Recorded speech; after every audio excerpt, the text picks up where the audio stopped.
Bismillahirrahmanirrahim. Assalamualaikum warahmatullahi wabarakatuh. Alhamdulillahi ala ihsanih wa syukru lahu ala taufiqihi wa amtinanih wa asyhadu an la ilaha illallah wahdahu la syarika lahu ta'ziman li sya'nih wa asyhadu anna Muhammadan abduhu wa rasuluhu da'ila ridwanih. Allahumma salli alaihi wa ala alihi wa ashabihi wa ikhwanih. Hadirin dan hadirat yang dirahmati oleh Allah Subhanahu wa taala, pada kesempatan kali ini kita akan membahas topik yang sangat penting, yang sangat mempengaruhi kehidupan kita sehari-hari, mempengaruhi ibadah kita, yaitu bagaimana kita bisa mencintai Allah dan bagaimana kita bisa dicintai oleh Allah Subhanahu wa taala. Karena kalau seorang bisa mencintai Allah Subhanahu wa taala, maka dia akan merasakan kelezatan ibadah yang sangat luar biasa. Kenapa dia beribadah? Bukan hanya sekedar melepaskan beban, tapi dia ada kerinduan untuk melaksanakan ibadah tersebut. Demikian juga kalau seorang sudah mencintai Allah Subhanahu wa taala, maka mudah baginya untuk ikhlas kepada Allah Subhanahu wa taala. Oleh karenanya Ibnu Qayyim tatkala menyebutkan tentang mahabbatullah, dia mengatakan mahabbatullah adalah hakikat daripada ikhlas. Hakikat daripada ikhlas adalah mencintai Allah Subhanahu wa taala. Sehingga mudah baginya untuk ikhlas. Kenapa? Karena dia tidak peduli dengan yang lainnya. Yang dia fokus adalah bagaimana dia bisa beribadah dengan ibadah yang dicintai oleh Allah Subhanahu wa taala. Lepas darinya segala keinginan duniawi, karena fokusnya adalah mencintai Allah Subhanahu wa taala. Dan jika Allah Subhanahu wa taala telah mencintai seorang hamba, maka tentunya Allah akan berikan dia perhatian khusus. Allah akan menolongnya, Allah akan permudah urusannya, Allah tidak akan meninggalkannya, ya. Dan banyak hal-hal yang akan dia peroleh kalau dia telah dicintai oleh Allah Subhanahu wa taala. Oleh karenanya pembahasan ini adalah pembahasan yang sangat penting untuk kita ketahui agar bisa kita belajar untuk mencintai Allah dan agar kita bisa dicintai oleh Allah Subhanahu wa taala. Hadirin hadirat yang dirahmati oleh Allah Subhanahu wa taala, ada 3 ibadah hati yang disebut oleh para ulama dengan arkan al-ibadat al-qalbiyah, rukun ibadah hati. Yang 3 ibadah hati tersebut adalah al-khauf wal raja wal mahabbah, yaitu rasa takut kepada Allah, berharap kepada Allah dan rasa cinta kepada Allah Subhanahu wa taala. Masing-masing ini ibadah yang agung. Ya, takut kepada Allah ibadah yang agung. Berharap kepada Allah adalah ibadah yang agung, dan cinta kepada Allah juga merupakan ibadah yang agung. Sering kita dalam kehidupan kita sehari-hari tatkala beribadah, kita bisa menggandengkan, merangkai antara khauf dan raja. Ya, dan ini adalah suatu yang sangat indah tatkala seorang beribadah kepada Allah, dalam hatinya ada al-khauf, takut kepada Allah, dan juga ada ar-raja. Jadi lihat ciri orang-orang saleh, ya. Kata Allah Subhanahu wa taala misalnya dalam Al-Qur'an, amman huwa qanitun ana al-laili sajida wa qa'iman yahdharul akhirata wa yarju rahmata rabbih. Qul hal yastawi alladhina ya'lamuna wal ladzina la ya'lamun innama yatadhakkaru ulul albab. Kata Allah, dan apakah seorang yang di malam hari dia berdiri rukuk dan sujud, salat malam, ya. Kenapa? Dia takut kepada Allah. Amman huwa qanitun ana al-laili sajida wa qa'iman yahdharul akhirah. Dia takut kepada akhirat. Wa yarju rahmata rabbih. Dan dia berharap rahmat dari Allah. Di sini dia menggabungkan antara rasa takut dan harapan. Allah muji orang seperti ini. Ya, kemudian juga kata Allah Subhanahu wa taala, wa yad'unana raghaban wa rahaban. Tatkala Allah menyebutkan tentang para anbiya, Allah menyebutkan sifat-sifat mereka, wa yad'unana raghaban wa rahaban. Mereka berdoa kepada kami dalam kondisi raghaban wa rahaban, dalam kondisi berharap dan juga takut kepada Allah Subhanahu wa taala. Intinya Allah memuji orang-orang yang menggabungkan antara takut dan berharap. Dan kita bisa sering seperti itu. Berapa sering kita salat, kemudian kita berdoa, kita khawatir doa kita tidak diterima, tapi kita berharap agar doa kita diterima. Kalau kita berhaji, kita sangat melepaskan harapan kita kepada Allah Subhanahu wa taala, tapi ada kekhawatiran jangan-jangan haji kita tidak mabrur, dan sering dalam benak kita seperti itu. Dan ini adalah suatu keindahan dalam ibadah. Tetapi lebih indah lagi kalau kita masukkan dalam hati kita ada mahabbah, cinta kepada Allah Subhanahu wa taala. Kalau kita sudah cinta kepada Allah Subhanahu wa taala, maka tadi saya katakan di awal pengajian akan ada kelezatan yang kita rasakan tatkala beribadah kepada Allah Subhanahu wa taala. Beda antara seorang yang pergi ke masjid untuk melaksanakan salat berjamaah karena dia takut, ya, kalau dia tidak berjamaah mungkin salatnya tidak diterima, kalau tidak berjamaah mungkin dia berdosa, ya. Dengan dia berharap dengan saya berjamaah maka pahala salat saya 27 kali lipat. Ini bagus. Ya, tetapi dia seakan-akan masih ada beban tatkala melangkahkan kakinya menuju salat berjamaah. Tetapi beda tatkala dalam hatinya rasa cinta, ingin salat. Ingin merasakan kelezatan sujud di masjid, bermunajat kepada Rabbul Alamin. Maka langkah kaki dia menuju ke masjid lain rasanya, ya. Makanya di antara 7 golongan yang Allah Subhanahu wa taala naungi pada hari kiamat, kata Nabi sallallahu alaihi wasallam, rajulun qalbuhu mu'allaqun bil masajid. Seorang yang hatinya rindu untuk ke masjid. Kenapa? Dalam hatinya ada cinta kepada Allah Subhanahu wa taala, ya. Jadi orang kalau sudah, ya, dalam hatinya ada cinta kepada Allah, maka dia akan merasakan ibadahnya berbeda. Hadirin dan hadirat yang dirahmati oleh Allah Subhanahu wa taala, oleh karenanya tatkala kita beribadah kita bukan cuma ada khauf dan raja, tetapi kita masukkan dalam hati kita juga mahabbatullah, cinta kepada Allah Subhanahu wa taala. Ikhwan dan akhwat, azzani Allah wa iyyakum, rahimakumullah. Dalam Al-Qur'an banyak sekali Allah menyebutkan sifat-sifat cinta Allah kepada hamba-hambanya. Demikian juga dalam hadis-hadis Nabi sallallahu alaihi wasallam. Di antaranya dalam Al-Qur'an Allah mengatakan, wallahu yuhibbus sabirin. Allah mencintai orang-orang yang sabar. Artinya Allah mengkabarkan bahwasanya Allah bisa mencintai hambanya. Wallahu yuhibbus sabirin. Allah mencintai orang yang sabar. Innallaha yuhibbut tawwabin wa yuhibbul mutatahhirin. Sungguhnya Allah mencintai orang-orang yang senantiasa bertaubat dan Allah mencintai orang-orang yang suka bersuci. Dalam ayat yang lain, wallahu yuhibbul muhsinin. Sungguhnya Allah mencintai orang berbuat ihsan, itu orang berbuat baik kepada orang lain. Ya, orang yang tatkala beribadah seakan-akan melihat Allah atau seakan-akan dilihat oleh Allah Subhanahu wa taala, ya. Tatkala beribadah, fokus beribadah, maka Allah cinta dengan orang yang seperti ini. Demikian juga fa innallaha yuhibbul muttaqin. Sungguhnya Allah mencintai orang-orang yang bertakwa. Orang yang bertakwa, dia takut kepada Allah meskipun dalam kesendirian, tidak berani bermaksiat kepada Allah Subhanahu wa taala. Orang seperti ini dicintai oleh Allah Subhanahu wa taala. Dalam hadis-hadis juga sangat banyak. Ya, Nabi sering berkata, ahabul a'mal ilallah. Amal yang paling dicintai oleh Allah begini. Ya, sungguhnya Allah mencintai amalan ini dan ini. Ya, banyak amal-amal yang dicintai oleh Allah Subhanahu wa taala, yang barang siapa melakukannya, maka dia akan dicintai oleh Allah Subhanahu wa taala. Oleh karenanya, akidah Ahlussunnah wal Jamaah, ya. Akidah Ahlussunnah wal Jamaah menyatakan bahwasanya Allah selain bisa dicintai, Allah juga mencintai. Hamba-hamba mencintai Allah, ya. Dan Allah juga mencintai para hamba. Ya. Dan ini berbeda dengan akidah Ahlul Bid'ah. Adapun Ahlul Bid'ah yang mereka sudah terkontaminasi dengan filsafat, mereka menyatakan Allah tidak bisa mencintai dan Allah tidak bisa dicintai. Ya, kata mereka, Allah tidak bisa mencintai dan Allah tidak bisa dicintai. Terus kalau ada ayat-ayat mengatakan Allah mencintai, oh maksudnya bukan begitu. Maksudnya Allah berkehendak kebaikan, tapi Allah tidak mencintai. Ya. Jadi mereka mentakwil al-mahabbah dengan iradah misalnya. Iradatul ihsan lil 'abd. Allah menghendaki kebaikan bagi sang hamba. Cinta tidak boleh kita bilang Allah mencintai. Mereka punya syubhat akal, syubhat yang mereka virus filsafat, kata mereka. Kalau suatu mencintai yang lain harus ada kesamaan. Tidak mungkin suatu mencintai yang lain kecuali ada kesamaan. Dan ini tidak benar, ya.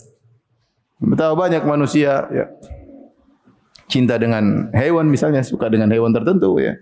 Tidak harus ada kesamaan, ya. Seorang suka dengan benda tertentu, ya, tidak harus ada kesamaan antara yang mencintai dengan yang dicintai, ya.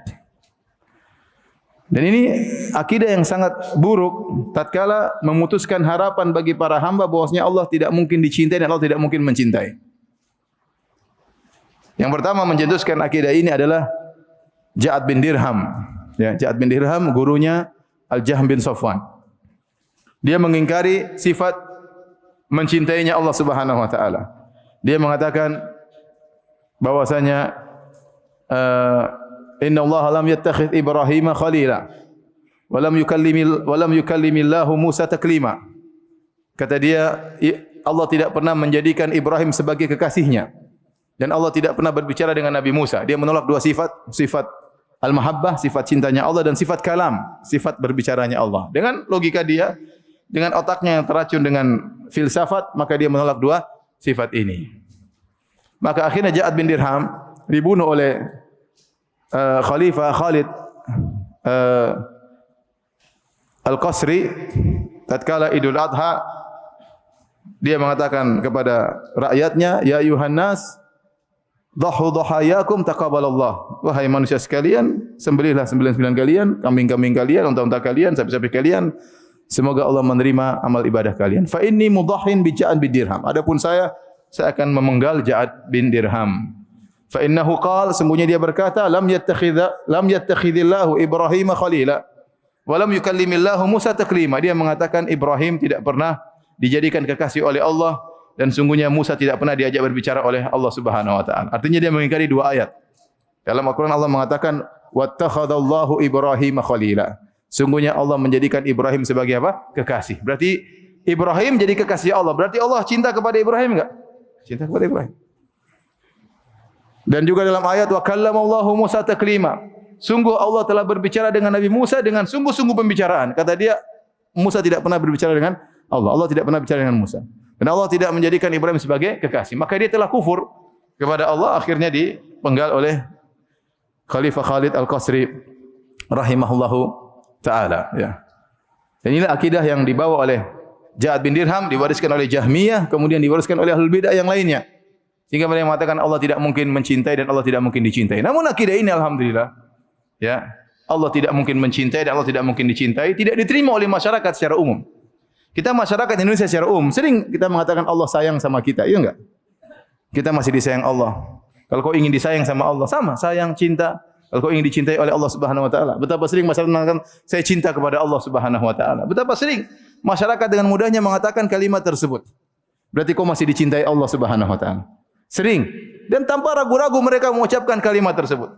Ya, Allah mencintai, ya, Allah dicintai, dan itu akidah Ahlussunnah wal Jamaah yang sesuai dengan fitrah masyarakat. Kan dalam Al-Qur'an banyak sekali Allah mencintai, Allah mencintai, Allah mencintai. Makanya cinta tersebut bisa datang dari dua belah pihak. Allah bisa mencintai sebagaimana hamba bisa mencintai Allah, Allah juga bisa mencintai hamba. Contoh dalam Al-Qur'an Allah mengatakan, "May yartadda minkum an dinihi, fasawfa ya'ti Allahu biqaumin yuhibbuhum wa yuhibbunah." Siapa yang murtad di antara kalian, maka Allah akan ganti kalian dengan suatu kaum yang Allah mencintai mereka dan mereka mencintai Allah. Dua belah pihak. Allah mencintai mereka dan mereka mencintai apa? Allah dalam Al-Quran. Kemudian juga dalam hadis Nabi SAW dalam perang Khaybar, waktu itu Nabi membawa pasukan melawan orang Yahudi. Orang Yahudi mereka bermarkas di Khaybar pada tahun 7 Hijriah. Setelah mereka diusir dari kota Madinah, mereka banyak yang lari ke Khaybar. Dan di Khaybar ada 9 benteng untuk dikalahkan berat. Ya. Benteng Yahudi, mereka bersembunyi di benteng-benteng mereka. Sehingga Nabi melakukan perlawanan yang sangat alot. Tidak menang-menang. Sampai satu hari Nabi SAW berkata, "La utiyana rayata ghadan rajulan yuhibbullah wa rasulahu wa yuhibbuhullah wa rasuluh. Yaftahullahu ala yadayhi." Kata Nabi, besok saya akan berikan bendera peperangan. Dia akan menjadi pemimpin dalam peperangan. Bendera ini akan saya berikan kepada seseorang yang dia cinta kepada Allah dan kepada Rasulnya. Dan Allah dan Rasulnya pun cinta kepada dia. Nabi kasih predikat. Orang tersebut besok akan mendapatkan bendera. Orang tersebut memiliki predikat mencintai Allah dan Rasulnya dan dicintai oleh Allah dan Rasulnya. Hari itu para sahabat waktu mendengar perkataan Nabi, semua ingin menjadi pemimpin tatkala itu. Bukan ingin jadi pemimpin karena memimpin, tetapi ingin menjadi pemimpin perang supaya mendapatkan predikat dicintai oleh Allah dan Rasulnya. Ini predikat cita-cita para sahabat. Ingin dicintai oleh Allah Subhanahu wa taala. Sampai disebut oleh Umar bin Khattab radhiyallahu anhu, saya tidak pernah berkeinginan menjadi pemimpin kecuali hari itu. Saya tidak pernah berkeinginan menjadi pemimpin kecuali hari itu, supaya mendapatkan predikat dicintai oleh apa? Allah dan Rasulnya. Impian setiap muslim. Maka fabatan nasu lailatahu, ya. Orang-orang pada malam tersebut mulai mikir-mikir siapa besok. Kulluhum yarju an yu'ta. Semua sahabat ingin dapatkan bendera tersebut. Ngobrol siapa. Akhirnya tatkala tiba pagi hari semua datang. Siapa tahu dia dikasih. Semua datang ingin dapat bendera tersebut. Karena kalau dapat bendera berarti dicintai oleh Allah dan Rasulnya. Nabi cari-cari kok enggak ada orang. Semua datang. Nabi mengatakan, "Aina Ali bin Abi Thalib?" Mana Ali bin Abi Thalib? Ternyata Nabi ingin kasih bendera itu kepada siapa? Ali bin Abi Thalib. Ternyata dia lagi sakit. Wa yashtaki ainaihi. Dia sedang matanya sakit, tidak bisa melihat, maka Nabi suruh didatangkan Ali bin Abi Thalib radhiyallahu anhu. Maka Ali bin Abi Thalib pun datang. Fa basaqa fi ainaihi. Nabi pun meludahi kedua matanya. Dengan berkat ludah Nabi berdoa, akhirnya sembuh. Ka'allam yakun bihi waj'un. Sembuh seakan-akan tidak pernah sakit sebelumnya. Tidak ada sisa-sisa merah mata. Benar-benar sembuh. Lalu Nabi memberikan bendera tersebut kepada siapa? Ali bin Abi Thalib radhiyallahu anhu. Ternyata lelaki tersebut yang mendapat predikat dicintai oleh Allah dan Rasulnya siapa? Ali bin Abi Thalib radhiyallahu anhu. Ini dalil bahwasanya ya, seorang bisa dicintai oleh Allah Subhanahu wa taala. Dan itu akidah Ahlussunnah wal Jamaah. Allah mencintai dan Allah dicintai, ya. Hadirin dan hadirat yang dirahmati oleh Allah Subhanahu wa taala. Dan ini suatu, kata para ulama, Anda dicintai oleh Allah, itu adalah anugerah terbesar yang Anda dapatkan. Lebih daripada anugerah dunia, lebih daripada anugerah ya kesehatan, lebih daripada anugerah keluarga, anugerah rumah, dan yang paling anugerah paling besar adalah engkau bisa dicintai oleh Allah Subhanahu wa taala. Kenapa? Karena kalau Allah sudah mencintaimu, sudah. Kau tidak akan diazab oleh Allah Subhanahu wa taala. Kau akan dijaga oleh Allah Subhanahu wa taala. Kau tidak akan disakiti oleh Allah Subhanahu wa taala. Oleh karena Ibnu Katsir rahimahullah menyebutkan dalam tafsirnya, pertanyaan seorang kepada seorang yang lain. Dia bertanya, apakah dalam Al-Quran ada dalil bahwasanya orang yang mencintai tidak akan menyakiti yang dicintai? Apakah dalam Al-Quran bahwasanya orang yang mencintai tidak akan menyakiti kekasihnya? Maka dijawab ada dalam Al-Quran. Yaitu firman Allah Subhanahu wa taala dalam surat Al-Maidah. Kata Allah Subhanahu wa taala, "Wa qalatil yahudu wan nasara nahnu abna'ullahi wa ahibba'uh." Berkata orang-orang Yahudi dan Nasrani, kami adalah anak-anak Allah dan kami adalah kekasih-kekasih Allah. Kami ini kekasih-kekasih Allah. Artinya kami dicintai oleh Allah Subhanahu wa taala. Qul falima yu'adzibukum bidzunubikum bal antum basyarum mimman khalaq. Maka Allah menyuruh Nabi Muhammad sallallahu alaihi wasallam untuk bantah mereka. Di antara bantahannya kata Allah, "Qul falima yu'adzibukum bidzunubikum." Katakanlah wahai Muhammad, kalau kalian wahai Yahudi Nasrani kekasih-kasih Allah, kenapa Allah mengadab kalian? Bukankah nenek moyang kalian dari Bani Israel ada yang pernah dirubah menjadi bayi-bayi dan monyet-monyet? Apakah mungkin Allah mencintai seorang hamba terus hamba tersebut dari manusia dirubah jadi monyet? Enggak mungkin. Menunjukkan bahwasanya kalian dahulu ada yang tidak dicintai oleh Allah, nenek moyang kalian. Buktinya dirubah menjadi apa? Bayi-bayi dan monyet-monyet karena melakukan pelanggaran pada hari Sabtu. Bal antum basyarun mimman khalaq. Sungguhnya kalian Bani Israel sama dengan yang lainnya. Kalau berbuat amal kebajikan dicintai oleh Allah, kalau tidak berbuat kebajikan bermaksiat maka dibenci oleh Allah Subhanahu wa taala. Ini dalil ya. Bahwasanya kalau Allah sudah mencintai seorang, Allah tidak akan mengazabnya. Tidak mungkin Allah mencintai Bani Israel tatkala itu kemudian mereka dirubah menjadi apa? Bayi-babi dan monyet-monyet. Tatkala mereka dirubah menjadi bayi dan monyet-monyet berarti Allah murka kepada mereka. Maghdub alaihim, dimurkai oleh Allah Subhanahu wa taala orang Yahudi. Ya, mereka melakukan pelanggaran pada hari Sabtu sehingga dirubah menjadi bayi-babi dan monyet-monyet. Ini dalil bahwasanya kalau Allah sudah mencintai seseorang, Allah tidak akan mengazabnya. Dan itu secara logika sangat logis ya. Bukankah kalau kita sudah cinta kepada istri kita, kita susah menyakiti hatinya? Benar atau tidak? Kalau kita bicara ngomong pilih-pilih kata jangan sampai dia tersakiti hatinya. Makanya kalau ada istri selalu diomelin suaminya itu cintanya dipertanyakan. Ngomel terus sama istrinya, menyakiti hati, ngomong enggak mikir, istrinya sakit hati dia enggak peduli. Berarti cintanya memang kurang sama istrinya. Sama juga kalau ada istri ngomel terus sama suaminya. ngomel terus, ngomong asal seenaknya, enggak memperhatikan perasaan suaminya, jadi dia cintanya kepada suaminya patut dipertanyakan. Karena konsekuensi logis kalau seorang sudah cinta kepada orang lain dengan cinta yang dalam, dia tidak ingin menyakiti hati orang tersebut. Jangan sampai dia sedih, jangan sampai dia sakit, berusaha mencari keridhaannya, ya. Istrinya sangat disayangi, minta apa saja dia kasih, ya. Apalagi lagi pas ngidam, ya, luar biasa ya. Jadi maksud saya itu suatu yang sangat logis. Maka demikian pula jika Allah sudah mencintai seorang, di antara faedah yang sangat besar, Allah tidak akan mengazabnya. Dia pasti selamat dari neraka jahanam. Apakah dia diberi ujian? Iya, diberi ujian, enggak ada masalah. Tapi ujian tersebut untuk kebaikannya. Maka dalam hadis kata Nabi sallallahu alaihi wasallam, "Innallaha idza ahabba qauman ibtalahum." Sungguhnya Allah kalau sudah mencintai suatu kaum, Allah cinta suatu kaum, Allah uji dia. Yang ujian tersebut untuk kebaikannya. Tapi Allah tidak akan siksa dia. Allah Subhanahu wa taala tidak akan mengazabnya. Kenapa? Allah sudah mencintainya. Sama seperti orang tua kepada anaknya. Anaknya mungkin nakal, tapi dia sayang sama anaknya. Mungkin dia jewer, mungkin dia omelin, mungkin dia marah, ya. Mungkin dikasih hukuman tertentu, tetapi sungguhnya dia cinta kepada anaknya tersebut karena dia tahu di balik hukuman tersebut, di balik jeweran tersebut, di balik omelan tersebut ada kebaikan bagi sang anak. Maka sungguh bahagia seorang yang telah mendapat predikat dicintai oleh Allah Subhanahu wa taala. Dan ini saya katakan anugerah yang terbesar yang didapatkan oleh seorang hamba, bisa dicintai oleh Allah Subhanahu wa taala. Antum merenungkan hubungan antara manusia dengan manusia, ya. Allah Subhanahu wa taala adalah zat yang maha kaya, zat yang maha tinggi, yang tidak membutuhkan apapun dari hamba-hambanya, yang tidak butuh dengan ibadah antum, yang tidak butuh dengan salat antum. Faman yashkur fa innama yashkuru li nafsihi. Kata Allah, barang siapa yang bersyukur, sungguhnya dia bersyukur untuk dirinya sendiri. Ya. Faman ihtada fa innama yahtadi li nafsihi. Barang siapa yang mendapat petunjuk, sungguhnya untuk dirinya sendiri.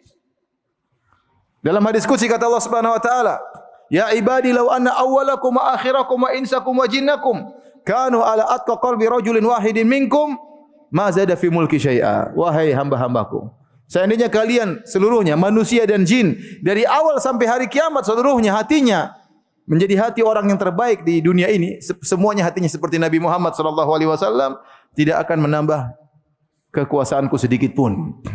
Jadi Allah sudah maha kaya, Allah sudah maha agung tanpa antum dan tanpa ibadah antum. Wa man yashkur fa innama yashkuru nafsi. Kalau antum beribadah adalah untuk diri antum sendiri. Wa man asaa fa alayha. Kalau antum berbuat buruk ya tanggung sendiri. Jadi Allah maha kaya, Allah maha tidak butuh dengan hamba-hambanya. Kemudian Allah bisa mencintai seorang hamba yang maha miskin, yang maha fakir, yang selalu membutuhkan Allah Subhanahu wa taala, yang tidak mungkin dibandingkan dengan Allah Subhanahu wa taala. Tapi bisa zat yang maha kaya bisa mencintai zat yang maha hina dan maha rendah. Ini anugerah luar biasa. Saya kasih logika sederhana kita di dunia ini, ya. Mungkin kita punya pembantu, mungkin kita punya supir, mungkin kita punya pegawai, ya. Biasanya rasa cinta itu muncul tatkala antara seorang yang selevel. Kita cinta dengan kawan kita, teman kerja kita, relasi kita dalam pekerjaan, ya. Itu baru mungkin timbul rasa cinta kepada dia, ingin ketemu, ingin ngobrol, ingin berbincang-bincang, melepaskan rasa cinta, kerinduan. Tapi hubungan seorang bos dengan pembantu saya rasa tidak demikian. Seorang bos dengan supir saya rasa tidak demikian. Dia sayang sama supir tapi tidak cinta, dia kasihan. Dia kasihan, dia suruh. Kenapa? Karena levelnya berbeda. Karena biasanya rasa cinta itu muncul di antara level yang sama. Ya, bos sama supir, bos sama mungkin tukang bersih-bersih, mungkin enggak. Ya. Kalau kasihan iya. Tapi kalau cinta mungkin tidak. Ternyata Allah Subhanahu wa taala yang maha kaya bisa mencintai kita-kita ini yang maha hina dan maha rendah, yang melakukan banyak kemaksiatan, yang sering membangkang perintah Allah Subhanahu wa taala. Allah bisa mencintai hamba-hambanya. Maka inilah, ya, anugerah yang luar biasa dari Allah kalau ternyata seorang bisa dicintai oleh Allah Subhanahu wa taala. Hadirin dan hadirat yang dirahmati oleh Allah Subhanahu wa taala, pada kesempatan kali ini, ya, kita akan menyebutkan Beberapa perkara-perkara yang jika dilakukan oleh seorang hamba maka dia akan dicintai oleh Allah Subhanahu wa taala. Imam Ibnu Qayyim rahimahullah taala menyebutkan tentang 10 sebab seorang bisa dicintai oleh Allah Subhanahu wa taala. Kata beliau, fil asbabil jalibah lil mahabbati wal mujibati laha wa hiya 10. Pembahasan tentang sebab-sebab yang bisa mendatangkan kecintaan Allah dan bisa mendatangkan memunculkan rasa cinta kepada Allah Subhanahu wa taala. Dan itu ada 10 sebab. Ada 10 sebab sebab mencintai Allah dan sebab dicintai oleh Allah Subhanahu wa taala.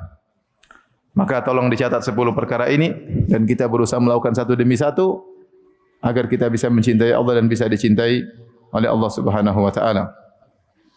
Yang pertama, hadirin hadirat yang Allah Subhanahu wa taala, kata beliau, ahaduha qiraatul Quran bitadabbur wa tafahum lima'anihi wa ma urida bihi. Membaca Al-Qur'an dengan tadabbur dan berusaha memahaminya tentang makna-makna yang terkandung dalam Al-Qur'an dan apa maksud ayat ini? Apa maksud kata-kata ini dalam Al-Qur'an? Katadabburil kitabil ladzi yahfazuhu al-'abdu wa yashrahuhu liyatafahhama murada sahibihi minhu. Seperti seorang dia baca buku, dia ingin tahu apa sih isi buku ini? Apa sih maksud penulis buku ini? Betapa sering kita ambil buku, misalnya kita baca novel misalnya, kita baca tulisan ilmiah misalnya, kita ingin tahu maksudnya apa sih buku ini. Kita baca dengan pelan-pelan. Kalau orang baca novel dia baca dengan asik ceritanya ya. Novel-novel cinta, novel-novel ngawur, novel dongeng, novel komik-komik, dia baca dengan penuh perhatian. Dia ingin tahu alur ceritanya, dia ingin tahu apa kisahnya. Kalau perlu dia bisa ceritakan kembali apa kisahnya tersebut ya. Saya dulu ingat di zaman jahiliyah saya baca ya. Ya udahlah enggak usah diceritain. Artinya perhatian terhadap bacaan tersebut luar biasa. Itu tidak pernah kita lakukan terhadap Al-Qur'an. Masalahnya di situ. Masalahnya di situ. Atau jarang kita lakukan. Saya tidak pernah, tapi jarang kita lakukan. Kenapa? Karena bahlul tidak tahu bahasa Arab. Orang baca terjemah, dia akan merasa kelezatan. Tapi beda dengan orang yang ngerti bahasa Arab.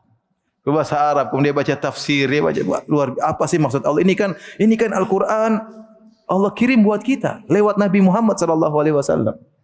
Ya. Ini surat dari Allah buat kita, bukan buat yang lain, buat Anda agar Anda baca. Ya. Makanya suatu perkataan yang indah dari Ibnu Daqiq al-Aid waktu dalam Syarah Al-Arba'in Nawawiyah waktu mensyarah hadis Nabi melarang untuk menghina orang lain ya. Bihasbi imri'in minasyarri an yahqira akhahul muslim.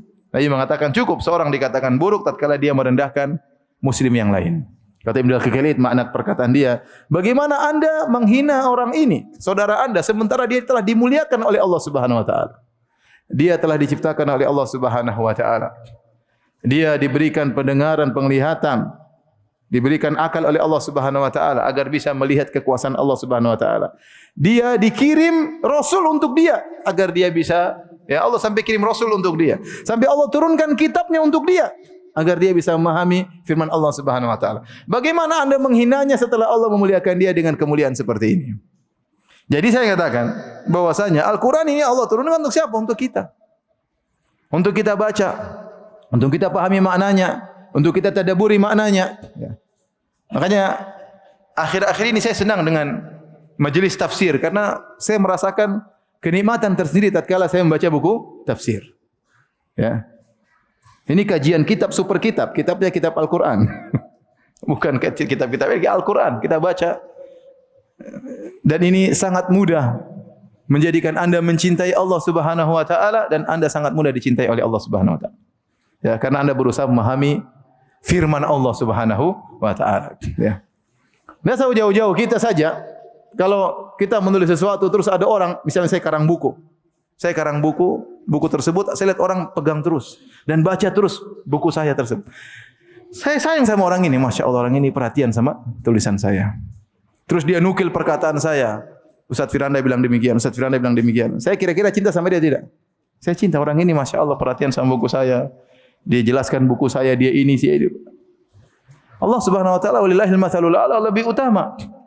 Kalau ada orang perhatian sama firman Allah, Allah pasti sayang sama dia. Allah pasti cinta kepada dia. Dan itulah yang jarang kita lakukan. Kita luar biasa kalau baca novel, baca komik, ya di zaman jahiliyah dahulu kita baca dengan serius ya. Bahkan kita bangga, kamu sudah jilid berapa? Kita hafal maknanya, kita bisa ceritakan kepada orang lain ya. Kita tunggu-tunggu seri berikutnya. Sama Al-Quran enggak, baru baca sedikit ngantuk ya. Baca sedikit apa? Ngantuk. Subhanallah. Ini yang pertama. Maka sejauh mana perhatian seorang kepada Al-Quran, maka sejauh itu pula dia akan mencintai Allah Subhanahu Wa Taala, dan sejauh itu pula dia akan dicintai oleh Allah Subhanahu Wa Taala. Makanya saya katakan, mungkin saya tidak mewajibkan antum setiap hari untuk bisa tadabbur dengan baik, tapi ada saat-saatnya antum untuk dengar tafsir, baca tafsir, terutama di bulan Ramadan ya. Situ benar-benar antum fokus membaca Al-Quran dengan tadabbur, maka antum sangat mudah mencintai Allah dan sangat mudah dicintai oleh Allah Subhanahu Wa Taala. Itu yang pertama. Yang kedua, ats-tsani at-taqarrubu ila Allah bin nawafil.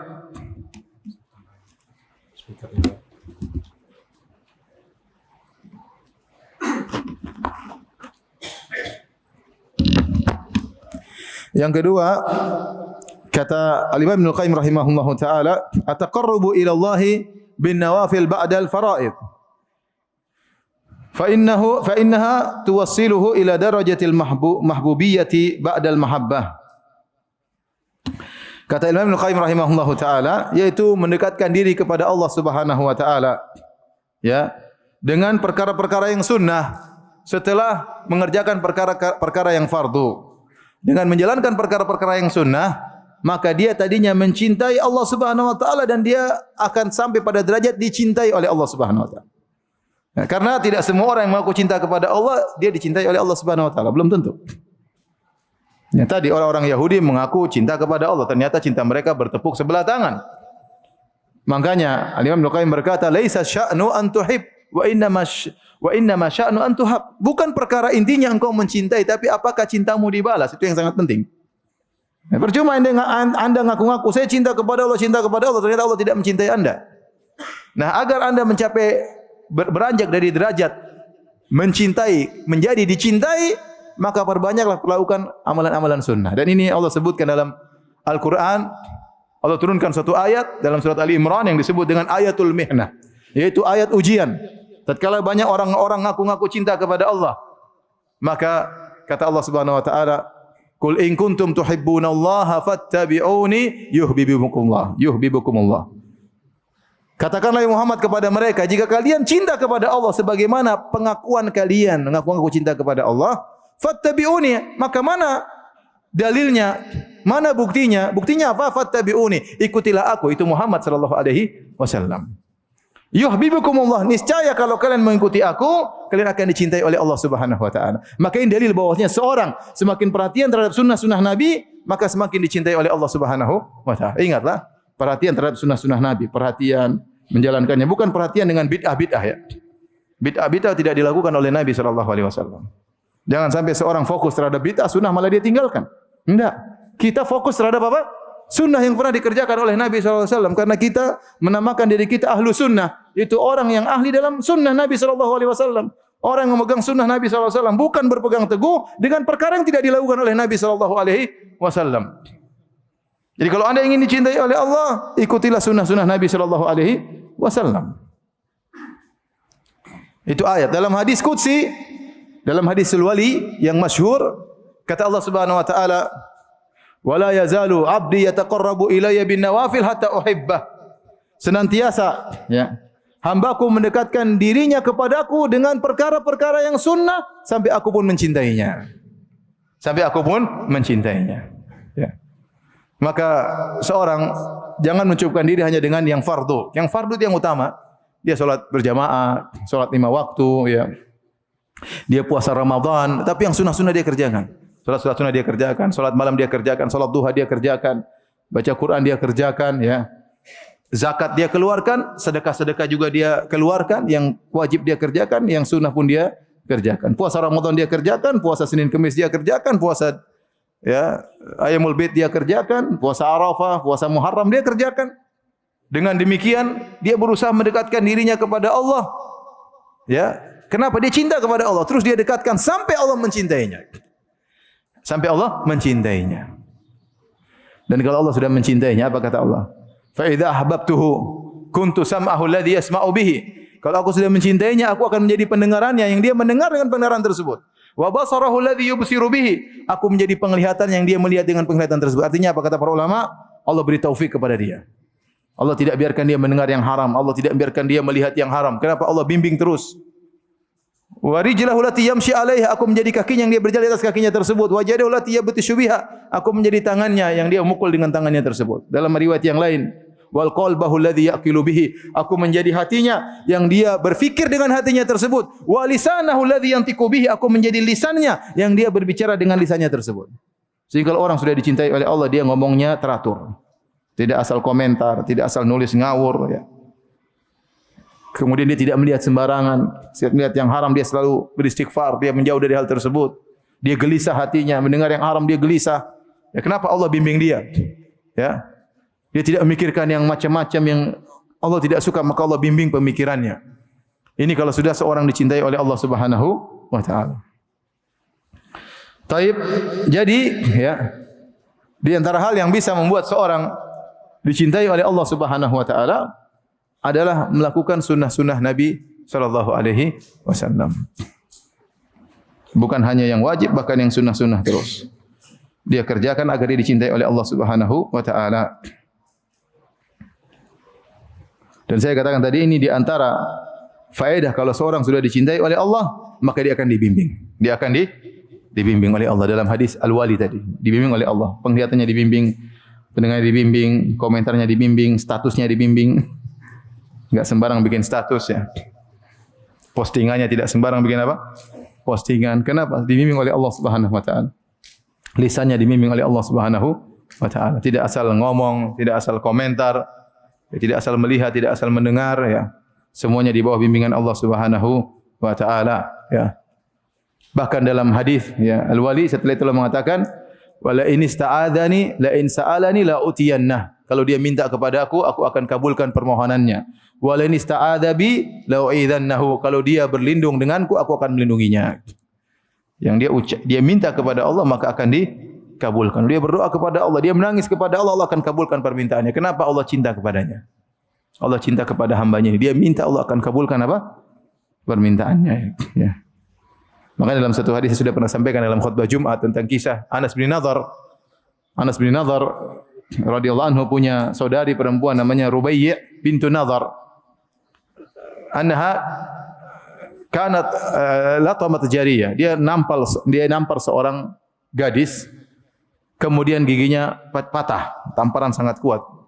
Rubai' ini marah, kemudian dia tampar seorang gadis tersebut giginya patah. Akhirnya kalau gigi patah menimbulkan kisos, harus kisos dalam hukum Islam.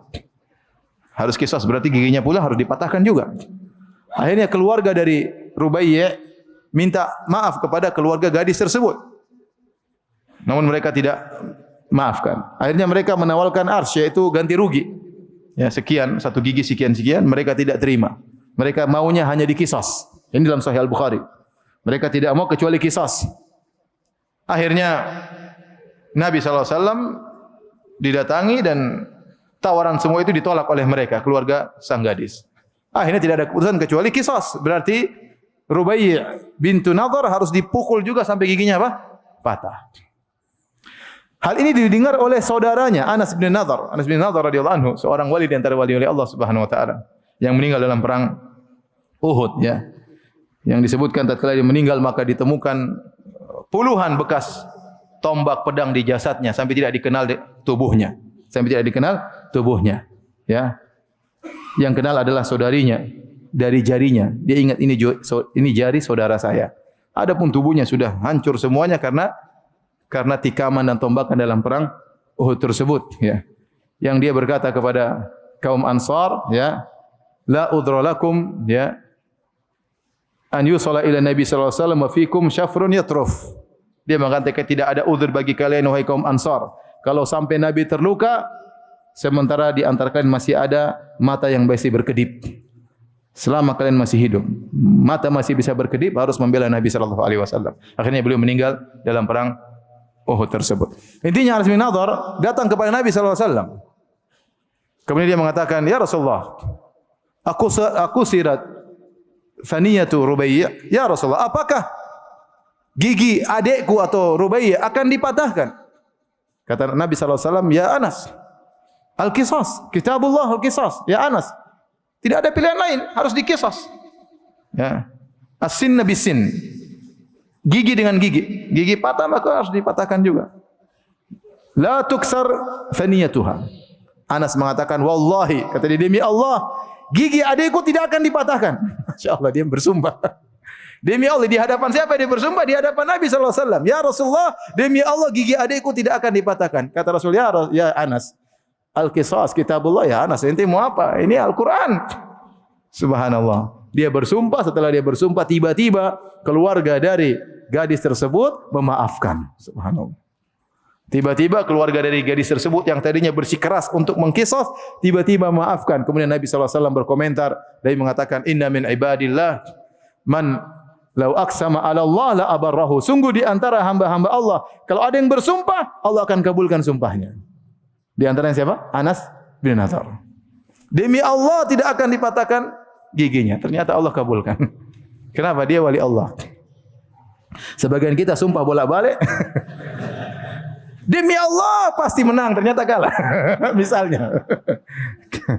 Demi Allah sudah mimpi 10 kali, ternyata kalah juga. Maksud saya, wali Allah beda. Wali Allah beda. Ya. Ini di antara kalau seorang sudah dicintai oleh Allah Subhanahu wa taala, maka dia akan menjadi wali Allah dan permintaannya akan dikabulkan oleh Allah Subhanahu wa taala. Ya. Dan dia akan dibimbing oleh Allah Subhanahu wa taala. Tapi kita lanjutkan. Yang ketiga, agar dicintai oleh Allah Subhanahu wa taala. Dawamu dzikrihi ala kulli hal, senantiasa mengingat Allah dalam segala kondisi. Selalu berzikir. Bil lisani wal qalbi, berzikir dengan lisan dan hati. Wal amali wal hal, tatkala sedang beraktivitas ingat Allah Subhanahu wa taala, dalam kondisi apapun ingat Allah Subhanahu wa taala. Fa nasibuhu minal mahabbati ala qadri nasibihi min hadza dzikr, maka dia mendapatkan kadar mahabbah sesuai dengan kadar dia mengingat Allah Subhanahu wa taala. Ya, kata Allah Subhanahu wa taala, "Fadhkuruni adzkurkum." Ingatlah aku akan ingat engkau. Jadi, seorang selalu berzikir kepada Allah, dia akan diingat oleh Allah secara khusus. Allah mengetahui kita semua, tapi Allah tahu si fulan mengingat Allah.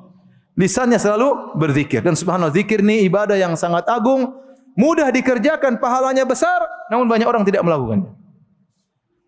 Kalau kita tidak biasa berzikir di dalam zaman kita ini, ya, kita paksakan diri kita untuk berzikir yang rutinitas. Zikir pagi, zikir petang, jangan tinggalkan. Zikir pagi, zikir petang, jangan apa? Tinggalkan. Habis salat subuh duduk sebentar, zikir pagi, 10 menit. Ya. Kalau belum hafal ya. Kalau sudah hafal bisa lebih cepat daripada itu. InsyaAllah ya. Enggak lama, 10 menit, 15 menit selesai. Petang hari, waktu panjang. Nanti pada asar sampai maghrib, nanti bisa zikir petang. Anda bisa zikir pagi petang, antara asar sampai maghrib. Kalau terjebak dengan kesibukan, tidak sempat, lupa misalnya, boleh pada maghrib sampai isya, enggak ada masalah. Ya. Apa alasan untuk tidak zikir pagi petang? Kalau tidak sempat baca semuanya, baca sebagian. Ini kita paksa diri kita untuk berzikir. Dan zikir yang terbaik Al-Quran. Zikir yang terbaik adalah apa? Al-Quran. Terutama dibaca dalam solat. Zikir yang terbaik solat malam. Seorang baca Al-Quran dalam solat malamnya, berdiri di hadapan Allah Subhanahu wa taala, memperpanjang berdirinya, berlezat-lezat dengan melantunkan Al-Quran, apalagi saya mengalirkan air mata, luar biasa itu zikir yang sangat afdal. Tetapi intinya zikir banyak, alhamdulillah. Rasulullah mengajarkan zikir begitu banyak. Anda mau berzikir subhanallah, silakan, alhamdulillah silakan, Allahu akbar, la haula wala quwwata illa billah. Ya, subhanallah bihamdi, bismillahil azim. Ya, banyak sekali. Astaghfirullah, rabbighfirli wa tub ilayya, dan terus banyak zikir-zikir yang Nabi kerjakan, tinggal kita membasahi lisan kita sebagaimana wasiat Nabi kepada seorang, la yazalu lisanuka ratiban min dzikrillah. Biasakan lisanmu selalu basah dengan berzikir kepada Allah Subhanahu wa taala. Bukan lisan basah dengan ghibah dan namimah. Bukan lisan basah dengan berita-berita yang tidak ada manfaatnya. Bukan lisan basah dengan komentar-komentar yang terkadang menimbulkan pertikaian dan perpecahan. Tapi lisan basah dengan zikir kepada Allah Subhanahu wa taala. Subhanallah. Saya selalu cerita bagaimana Syekh Abdul Razak hafizahullah taala termasuk orang yang paling banyak zikir yang pernah saya lihat. Saya tidak banyak bergaul dengan guru-guru saya. Tetapi kalau Syekh Abdul Razak berapa kali saya temani dalam perjalanan safar, kerjaannya zikir dan baca Quran. Baca Quran, baca Quran. Dulu sebentar baca Quran, saya lagi baca Quran ya. Naik pesawat baca Quran. Lagi diobati baca Quran, lagi di MRI baca Quran. Baca Quran di mana-mana. Zikir. Kalau enggak baca Quran zikir, tangan gerak. Hitung. Tangannya hitung. Ya. Selalu berzikir kepada Allah Subhanahu wa taala, ya. Ada kelezatan dia rasakan. Beliau rasakan ya, tatkala sedang berzikir kepada Allah Subhanahu wa taala. Dan seperti itu banyak di Arab Saudi. Ya. Suasana memang di sana mendukung. Ya, kalau kita jalan, orang-orang awam terkadang pakai tongkat, subhanallah, alhamdulillah, orang tua kadang supir ya. Supir berzikir, astagfirullah, astagfirullah, astagfirullah. Ya. Meskipun sekarang mulai mengalami penurunan setelah masuk dunia medsos ya. Saya pertama kali datang ke Saudi, Masya Allah ya. Anak-anak supir-supir ya. Saya masih ingat, saya waktu awal datang ke Arab Saudi, kita naik mobil dari Masjid Nabawi menuju ke Masjid Haram, ke Masjid Nabawi. Dari Jamiah, dari universitas ke Masjid Nabawi. Kita mau sholat subuh di Masjid Nabawi ya. Maka naik mobil, satu orang 2 real. Ya. Kita berempat atau berlima. Di tengah jalan, supirnya itu dari kampus menuju ke masjid, zikir. Astagfirullah, zikir. Begitu kira-kira tinggal sekilo lagi sampai karena jarak antara kampus ke Masjid Nabawi 8 kilo. Kira-kira sudah menempuh 7 kilo, tinggal sekilo lagi, tahu-tahu mobilnya itu bannya pecah di setengah jalan. Terus dia berhenti. Ini tidak bilang, "Oh," dia enggak gitu. Dia innalillahi rajiun, gitu ngomong santai. Terus dengan senyum dia turun, kemudian dia perbaiki terus kita bilang, "Syekh, Abo ya gimana nih? Tinggal kita bayar." Enggak usah. Apa-apa, santai aja kata dia, santai, tenang, enggak usah. Udah antum berjalan aja ke Masjid Nabawi, tinggal sedikit. Enggak usah bayar. Tanpa marah-marah, tanpa ngamuk-ngamuk, tanpa ngomel-ngomel. Saya bilang, "Ustaz aja belum tentu begini." Ini padahal supir taksi. Artinya kita dapati orang seperti itu. Sekarang ada perubahan-perubahan dengan suasana medsos, internet dan yang lainnya, tentu ada perubahan. Tetapi suasana zikir di jalan itu masih ada, ya, masih ada. Seperti kalau saya jalan dengan guru-guru saya misalnya di Indonesia, kita di mobil bareng, mereka berzikir di mobil. Astagfirullah, astagfirullah, astagfirullah, subhanallah. Kita kalau di mobil malu mau berzikir. Malu sama kawan. Nanti dibilang so alim. Pegang HP udah. Berita ini. Itu pembahasannya. Tidak ada zikir di. Kenapa? Belum terbentuk suasana. Seakan-akan kalau orang berzikir, seakan-akan so alim. Tidak apa-apa ente dibilang so alim daripada dibilang so iblis ya. Baik. Jadi sering ingat Allah Subhanahu wa taala. Ingat Allah tidak harus dengan Al-Qur'an. Ada Al-Qur'an alhamdulillah. Kalau enggak ente jalan ente berzikir, tidak harus berwudu. Tidak berwudu enggak ada masalah. Dalam kondisi junub pun boleh berzikir kepada Allah Subhanahu wa taala, tidak harus ya, tidak harus mandi dulu, ente bisa berjalan berzikir kepada Allah, enggak ada masalah. Semakin Anda mengingat Allah, kata Allah, "Fadhkuruni adzkurkum." Ingatlah aku akan ingat kalian. Baik, kita lanjutkan. Yang keempat, itharu mahabbihi ala mahabbika inda ghalabatil hawa wa tasannum ila mahabbihi wa insa'ubal murtaqa. Mendahulukan apa yang dicintai oleh Allah dari apa yang kau cintai. Tatkala nafsumu menguasaimu dan berusaha untuk naik menuju kepada kecintaan Allah meskipun sulit untuk mendaki tersebut. Jadi Ibnu Qayyim mengatakan, Anda tahu ada perkara-perkara yang Allah cintai. Lakukan meskipun itu berlawanan dengan kesukaanmu, berlawanan dengan hawa nafsumu, tapi kau tahu Allah suka ini, kerjakan. Kerjakan. Contoh misalnya, Anda tahu bahwasanya Umrah dicintai oleh Allah. Tapi Anda punya uang, ingin beli sesuatu, tapi tidak terlalu perlu. Ya sudah, Anda ingin beli misalnya, Anda sudah punya mobil, ingin mobil lebih mewah, tapi Anda tahu umrah dicintai oleh Allah. Udah, uang buat umrah. Bismillah. Ya. Karena Anda tahu ini lebih dicintai Allah, Anda mengalahkan hawa nafsu Anda yang ingin punya mobil baru, yang tidak begitu penting, demi untuk meraih kecintaan Allah Subhanahu wa taala. Makanya Allah sebut dalam Al-Qur'an, "Lan tanalul birra hatta tunfiqu mimma tuhibbun." Kau tidak akan mencapai kau tidak akan mencapai kebajikan yang sungguhnya sampai kau menginfakkan apa yang kau cintai. Bukan sekadar berinfak, tapi berinfak yang kau cintai. Ya, Allah sebutkan tentang orang-orang yang mulia, kata Allah Subhanahu wa taala, "Wa yut'imuna ala hubbihi wa yut'imuna at-ta'ama ala hubbihi miskinan wa yatiman wa asira." Dan mereka memberikan makanan yang mereka sukai, yang mereka suka makanan tersebut kepada anak yatim, kepada orang miskin, kepada tawanan. Allah ada sebutkan yang dia cintai. Seperti Allah sebutkan, wa atal mala ala hubbihi dzawil qurba wal yatama wal masakin wa ibnas sabil. Dan orang yang mulia tersebut dia memberikan harta yang dia sukai. Bukan harta sembarang, harta yang dia sukai. Namun dia kalahkan kesukaannya untuk meraih kecintaan Allah, maka dia berikan kepada anak yatim, kepada fakir miskin, kepada ibnus sabil. Dalam banyak ayat Allah menyebutkan menginfakkan apa yang dicintai, memberikan apa yang dicintai. Ini bukti seorang ingin meraih kecintaan kepada Allah, dia harus berkorban dengan apa yang dia cintai. Contoh sederhana, misalnya Anda ingin berbuat baik kepada kerabat. Anda punya uang atau Anda punya sesuatu yang Anda cintai. Anda misalnya punya barang yang Anda cintai. Anda punya misalnya mobil yang Anda cintai. Anda ingin berbuat baik sama orang tua misalnya. Ya, Anda kasih mobil yang Anda cintai tersebut. Anda kasih. Bukan Anda bilang, "Bu, ini mobil rusak, tapi sebenarnya bagus, cuma lagi rusak. Ibu perbaiki sedikit aja nanti jadi bagus." Itu enggak benar seperti itu. Anda kasih misalnya kasih mesin cuci, Anda bilang, "Ini mesin cuci bagus, cuma lagi rusak, Bu. Nanti kalau ibu perbaiki, suruh kakak perbaiki, nanti bisa dipakai."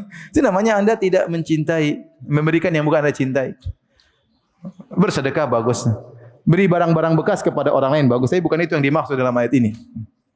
Bahkan sebagian orang terkadang memberi barang-barang bekas daripada memenuhi rumah, ya. Bagaimana daripada dibuang mending kasih orang. Ya itu baik, tapi bukan itu yang dimaksud dalam ayat-ayat tersebut. Memberikan yang Anda cintai. Oleh karenanya para sahabat mengamalkan ayat ini dalam perkara yang sederhana. Waktu mereka bermuamalah dengan tawanan perang dalam perang Badar. Perang Badar ditawan orang musyrikin. Setelah berperang mereka kalah, ditawan. Ini tadinya membunuh orang Islam. Kalah, ditawan. Maka mereka menerapkan ini. Tatkala mereka membawa makanan untuk diberikan kepada para tawanan, mereka membawa roti dan korma. Yang diberikan kepada para tawanan roti. Di zaman itu roti lebih lezat daripada apa? Korma. Tetapi yang diberikan bukan korma, tapi yang diberikan apa? Roti. Sahabat makan korma. Sampai orang musyrik yang diberikan roti enggak enak, merasa enggak enak. Ini gimana sih? Kita ini ditawan, kita musyrik, ini dia kasih makanan, justru rotinya yang kasih kepada kita. Paham? Ibarat misalnya orang datang bawa bakso dan kerupuk, kemudian baksonya kasih orang, kerupuknya dia makan. Yang makan bakso enggak enak, gimana? Seperti itu ya. Kenapa? Dia melawan rasa cintanya demi untuk meraih cinta kepada Allah Subhanahu wa taala. Saya sebutkan kisah saya pribadi ya. Ini kisah kecil ya. Cuma saya ingat-ingat terus ya. Jadi haji kemarin saya sama istri saya hajian, alhamdulillah ya. Kemudian tanggal 10 setelah kita tawaf ifadah, sa'i haji ya. Kemudian saya cukur rambut, gundul. Istri saya dari kemarin-kemarin bilang, "Abi pingin makan ikan, Abi pingin makan ikan." Hingga ikan goreng. Ya, bosan dengan makanan di hotel ya. Nah, saya pas mau pergi menuju cukur rambut, saya lewat restoran ikan. Oh, ini nih. Lihat uang, waduh kurang tapi. Saya jalan, tenang, ada korban, bisa saya pinjam duitnya. Jamaah haji yang saya bimbing ya. Saya tenang saja, alhamdulillah banyak kemudahan dari Allah Subhanahu wa taala. Akhirnya saya pinjam duitnya. Ya enggak banyak, saya ingin beli 2 saya sama istri saya. Saya telepon istri saya, "Sayang, ini ada ikan, uang Abi punya uang cuma sedikit segini tapi Abi udah pinjam. Ya udah, Abi beli 2 cukup enggak?" Kata istri anak, "Tapi di kamar ada ibu-ibu yang lain 3 orang." Ayalah, enggak enak lah masa makan sendiri. Ya udah, belilah. Uang saya habis semua, saya beli. Dengan uang pinjaman tadi saya beli ikan 4. Saya perhatikan ikannya itu. 1, 2, 3. Yang 4 kecil. 4. Yang 4 kecil, yang 3 besar. Setelah itu saya bilang penjualnya, tolong jadikan 2 plastik ya. Nah, saya perhatikan lagi. Ya, yang 1 plastik ikannya besar-besar. 1 plastik besar kecil. Ini yang besar kecil buat 3 orang tadi. Begitu saya lihat itu, tiba-tiba terbetik dalam hati saya ayat tadi. Ayat apa? Yang tadi maksudnya itu iman ta'ama ala hubbihi, mereka memberikan makan yang mereka apa? Sukai. Kapan lagi saya praktek ayat ini? Akhirnya saya pegang. Saya ingat betul, tangan kanan ikan besar, tangan kecil ikan kecil. Tangan kiri ikan kecil. Maka saya jalan menuju hotel. Terus ada berat hati memang karena saya lagi ingin makan ikan. Saya lagi ingin makan ikan. Maka saya buka pintu, saya ke istri saya dengan berat, saya bilang, "Ini kasih kawan-kawanmu." Ini buat kita. Ya udah. Jadi saya enggak tahu. Akhirnya saya makan sama istri, ternyata memang kurang. Tapi maksud saya alhamdulillah, saya terapkan ayat itu ya, contoh kecil lah. Antum tentu melakukan yang besar-besar. Mungkin antum mobil. Saya mungkin kelas ikan, antum kelasnya apa? Mobil. Tapi maksud saya bahwasanya sekecil itu pun yang saya lakukan, saya yakin Allah Maha mengetahui. Saya yakin Allah mencatat apa yang saya lakukan kalau saya ikhlas kepada Allah Subhanahu wa taala. Taib. Jadi memang di antara hal untuk bisa meraih cinta Allah, kita mengorbankan hal yang kita cintai untuk meraih kecintaan Allah Subhanahu wa taala ya. Contoh sederhana, antum bangun subuh. Subhanallah, bangun subuh apalagi kalau di sebagian negara yang 4 musim, musim dingin, subhanallah. Mau ke masjid itu berat sekali. Lagi di Madinah terkadang sampai 4 derajat, 5 derajat. Subuh itu mau ke masjid, waduh. Apalagi junub misalnya, waduh, mandi itu berat ya. Nah, itu antum harus lawan perjuangan ya. Bismillah ya, mandi kemudian dingin-dingin pergi ke masjid ya. Meninggalkan nikmatnya, pinginnya kita tidur. Pinginnya selimutan lagi, nanti agak siang sedikit baru kita tayamum. kemudian salat subuh di kamar ya. Tapi kita harus melawan hal tersebut untuk meraih kecintaan kepada Allah. Itu banyak, contohnya banyak sekali antum bisa dapat dalam kehidupan sehari-hari. Antum meninggalkan perkara yang antum cintai karena untuk mengharapkan cinta Allah kepada antum. Tapi kita lanjutkan yang kelima. Mutala'atul qalbi li asma'ihi wa sifatihi wa musyahadatuha wa ma'rifatuha.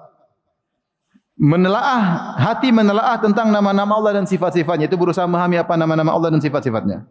Ya, kemudian perhatian terhadap hal tersebut, bagaimana aplikasi nama-nama dan sifat-sifat Allah dalam kehidupan kita sehari-hari, berusaha mengenalnya.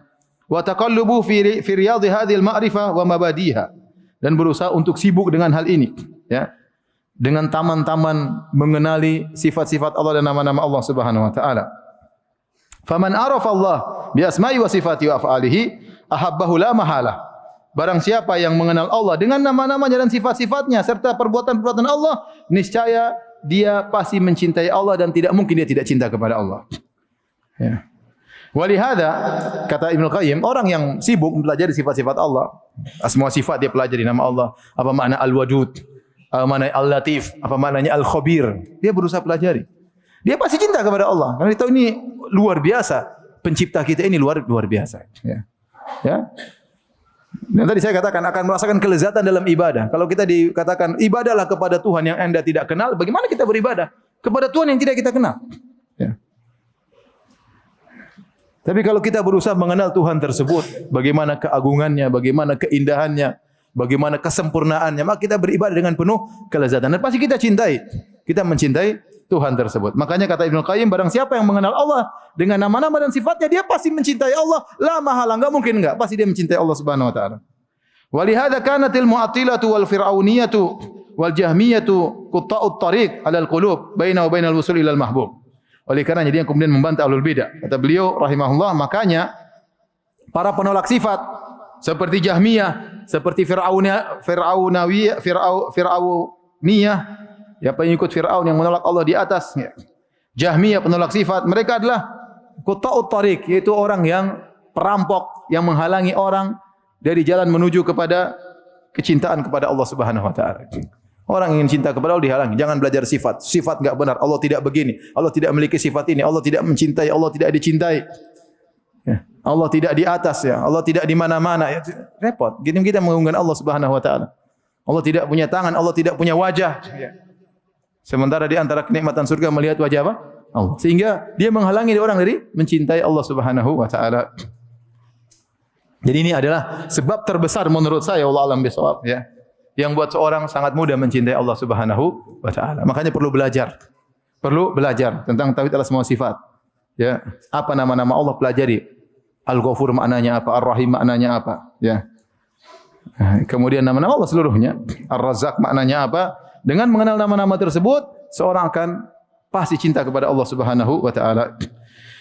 Yang berikutnya, yang keenam, as-sadis, musyahadatu birrihi wa ihsani wa alaihi wa ni'amihi al-batinah wa dhahirah. Berusaha menyaksikan kebaikan Allah dan perbuatan ya ihsan Allah dan karunia Allah. Nikmat-nikmatnya baik yang batin maupun yang zahir. Ingat hal-hal tersebut. Fa innaha da'iyatun ila mahabbatihi. Karena ini mengingat hal ini, merenungkan tentang nikmat Allah, baiknya Allah kepada hamba-hambanya akan memotivasi dia untuk mencintai Allah Subhanahu wa taala. Betapa nikmat yang banyak Allah berikan kepada kita. Nikmat iman, ya, nikmat hidayah, nikmat mengenal sunnah, nikmat ikut pengajian. Sementara orang betapa banyak orang-orang yang tenggelam dalam kemaksiatan, buang-buang waktu mereka untuk bermaksiat kepada Allah Subhanahu wa taala. Banyak orang menyembah berhala, banyak orang menyembah sapi, banyak orang menyembah nabi. Banyak orang ateis tidak percaya sama Tuhan. Bagaimana sengsaranya kehidupan mereka, bagaimana hati mereka kosong. Ya. Kita lihatlah bagaimana orang-orang yang tidak mengenal Tuhan. Antum bisa pergi ke negara-negara Eropa, lihat bagaimana kehidupan mereka. Kasihan. Ya. Bagaimana indahnya Islam. Ya. Sampai ada orang masuk Islam di Eropa gara-gara dia melihat seorang ibu, ya, waktu didorong oleh anaknya, ibunya enggak, pokoknya yang naikkan ke terus didorong anaknya, yang menuntun ibunya anaknya, semua yang menyediakan makan anaknya, yang menyuapi anaknya. Dia heran, ini ya, siapa ibu ini? Apakah ratu? Ibu biasa. Tapi anaknya berbakti kepada apa? Ibunya. Itu tidak didapatkan di negara kafir. Negara kafir mana? Anak-anaknya pergi semua. Ibunya nanti sudah tua, pakai bawa anjing. Temannya adalah apa? Anjing. Kemana-mana bawa anjing. Kasihan. Dan saya lihat dengan mata saya sendiri bagaimana banyak orang tua seperti itu. Kakek tua yang dia pegang apa? Anjing. Nenek tua yang dia pegang apa? Anjing. Anak-anaknya entah kemana pergi. Kalau sakit tidak ditengok. Sampai saya ada perawat, kerabat saya, dia bilang, Ustaz, iya. Jadi anaknya sampai telepon saya, wahai perawat, kamu jangan telepon saya kecuali bapakku mati.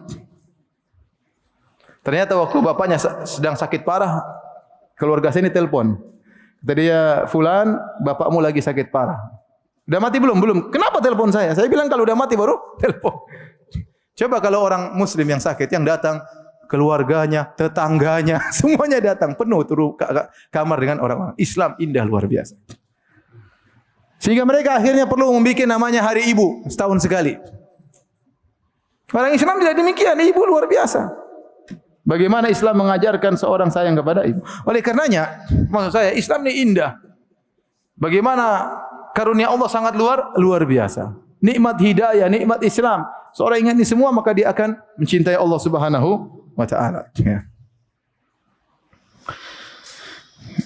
Kemudian as-sabi yang ketujuh, wa huwa min a'jabiha, dan kata Ibnu Qayyim yang paling baik, yang paling menakjubkan dalam mendatangkan cinta kepada Allah, inkisarul qalbi bi kulliyatihi baina yadayillahi ta'ala.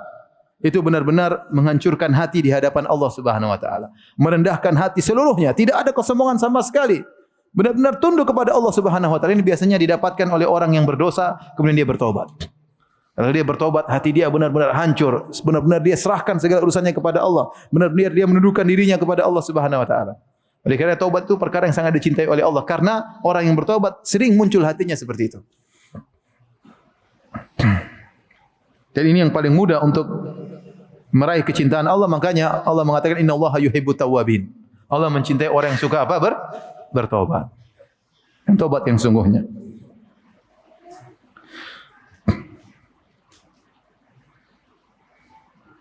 Kemudian kata beliau as-samin, yang kedelapan, al-khalwatu bihi waqtan nuzulil ilahi. Berdua-duaan dengan Allah tatkala di waktu turunnya Allah ke langit dunia, itu sepertiga malam yang terakhir. Limunajatihi wa tilawati kalamihi, untuk bermunajat kepada Allah dan baca firman-firman-Nya. wal wuqufu bil qalbi wa ta'addubi bi adabil ubudiyah baina yadayhi, untuk berdiri dan beradab di hadapan Allah dalam salat dengan adab peribadatan kepada Allah di hadapan Allah Subhanahu wa taala.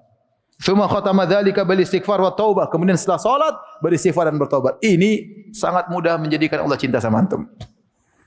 Kenapa? Tatkala antum bangun di sepertiga malam terakhir, antum banyak pengorbanan. Ya, pengorbanan melawan rasa ngantuk luar biasa. Ya. Ngantuk ya. Lagi ngantuk-ngantuknya, tahu-tahu alarm bunyi. Tet. Aduh. Matikan, tidur lagi. Nah, sudah, antum kalah berarti. Supaya antum enggak kalah, antum taruh alarm sana di atas lemari. Yang perlu manjat kalau gitu. Udah, bangun. Aduh, enggak bisa tidur lagi. Kenapa? Untuk matikan alarm harus manjat misalnya. Intinya ngelawan itu luar biasa. Ngantuk tuh buka lagi sudah. Ingin salat malam. Kemudian antum wudu, antum kemudian salat luar. Allah tahu pengorbanan semua. Semua yang antum lakukan dari awal, persiapan nyalakan alarm, menjauhkan alarm di tempat antum, antum bangun semua, Allah tahu itu pengorbanan. Terutama di malam tersebut, sepertiga malam terakhir, Allah sedang turun ke langit dunia dan Allah sedang mencari hamba-hambanya. Hal min da'in fa astajiba lahu. Hal min sa'il fa utiya su'ala, hal min mustaghfirin fa aghfirlah. Katalah, adakah hambaku yang dia meminta berdoa maka aku kabulkan doanya? Apakah ada hambaku yang dia beristighfar aku akan ampuni dosa-dosanya? Apakah ada hambaku yang dia meminta maka aku kabulkan permintaannya? Perhatikan pada malam tersebut sepertiga malam terakhir, ternyata Allah sedang mencari hamba-hambanya. Saatnya anda cari muka untuk dicintai oleh Allah Subhanahu wa taala. Biar orang tidur, istri tidur biarin aja. Istri pertama tidur, istri kedua tidur, biarin aja. Ente bangun.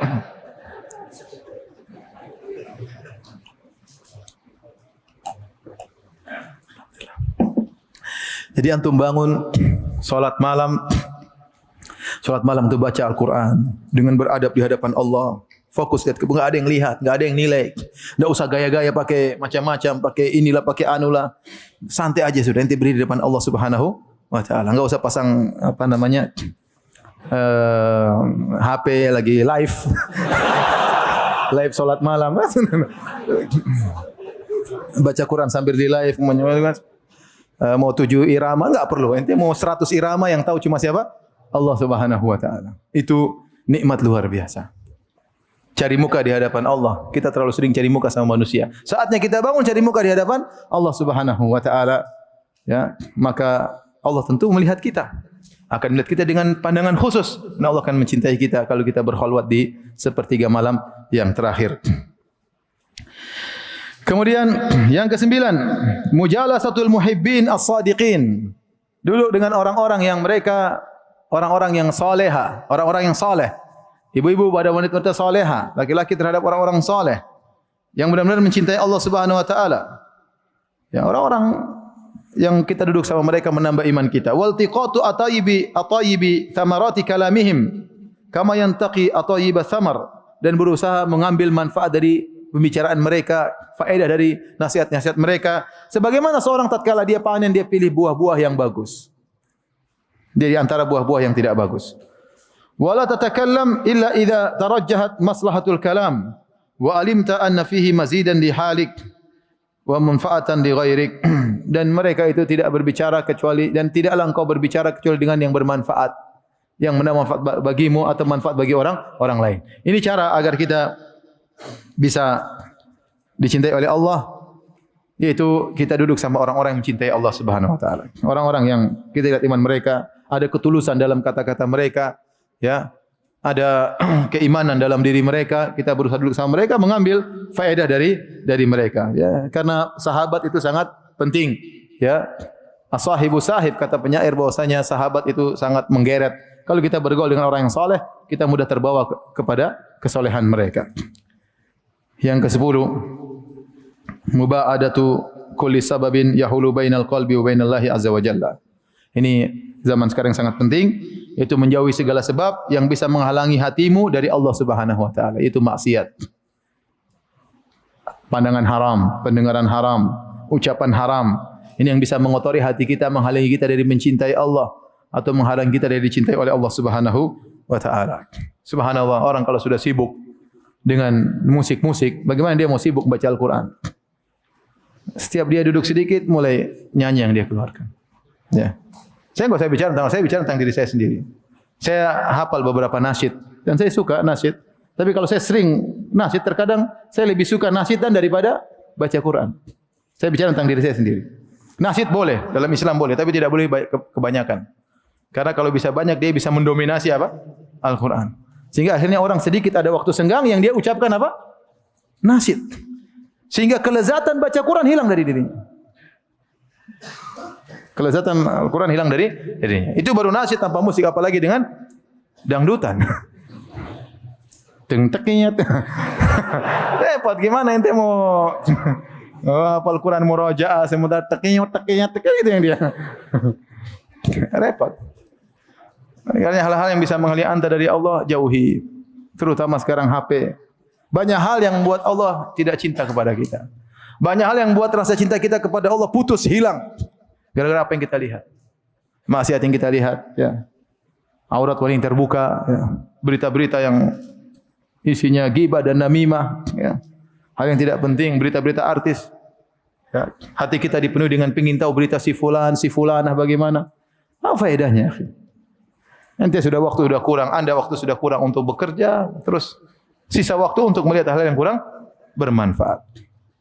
Maka jangan sampai kita melakukan hal-hal yang menghalangi kita dari Allah Subhanahu wa taala. Maka seorang berusaha untuk menjaga dirinya. Kata Ibnu Qayyim rahimahullah taala, "Fa min hadhihi al-asbab al-'asharah wasala al-muhibbuna ila manazil mahabbah." Dari 10 sebab ini, maka orang yang mencintai akan sampai pada derajat cinta. Wa dakhalu 'alal habib, dan dia akan bisa bertemu dengan yang dia cintai. Wa milaku dzalika kulli amran, dan untuk bisa melakukan ini semua adalah 2 perkara. Intinya 2 perkara kesimpulannya. Istidadur ruhi li hadzal sya'n, persiapan jiwa untuk melakukan 10 sebab ini. Wan fitahu ainil basirah, dan terbuka mata hati. Jadi perlu persiapan. Apa yang saya sampaikan ini 10. Kalau antum tidak persiapkan diri antum untuk melakukannya, enggak akan antum lakukan. Tapi kalau antum niatkan, pelajari dengan baik, saya niatkan agar mencintai Allah dan saya niatkan agar dicintai oleh Allah, maka antum bisa meraihnya. Ya. Oleh karena kalau orang sudah dicintai oleh Allah, maka dia adalah hamba yang sangat mulia. Dan orang yang paling dicintai oleh Allah adalah 2 orang. Yang paling tinggi adalah Nabi Muhammad SAW, kedua adalah Ibrahim alaihissalam, yang keduanya diberi gelar Khalilur Rahman. Ya. Kata Allah tentang Ibrahim, wattakhadallahu Ibrahim khalila. Allah menjadikan Ibrahim sebagai kekasihnya.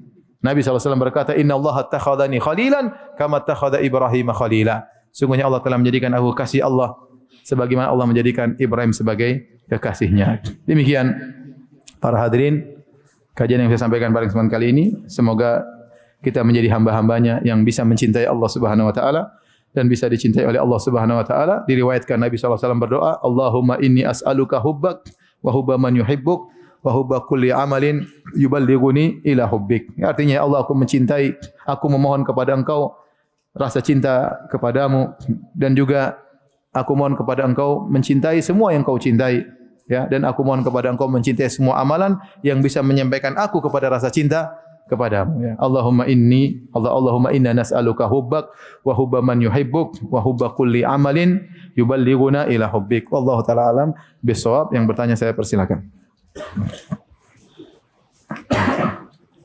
Yang dari PCP nanti yang tadi bawah 6 anak belum buka.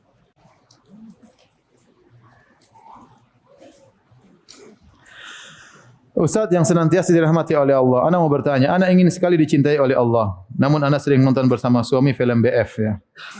Bagaimana? Bolehkah? Tidak boleh, ya. Nonton film BF, ya. Tidak boleh. Saya ulang, ya.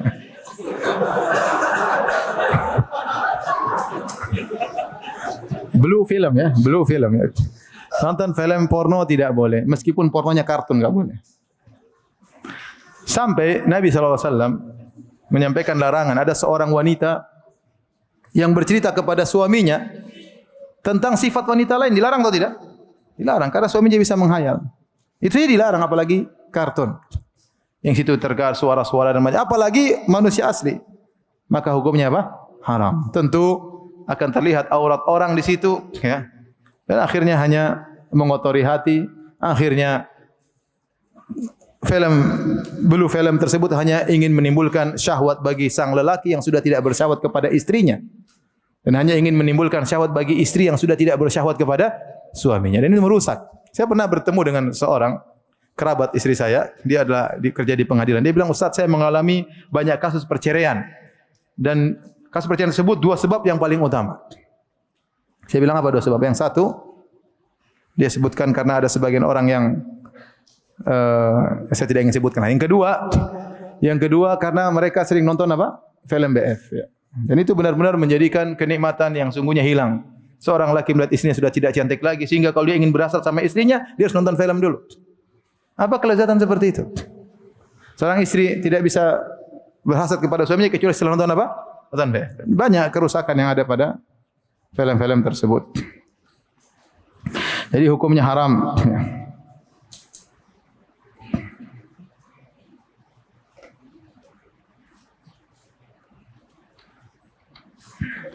Ustaz, bagaimana bisa menjadi istri yang soleha?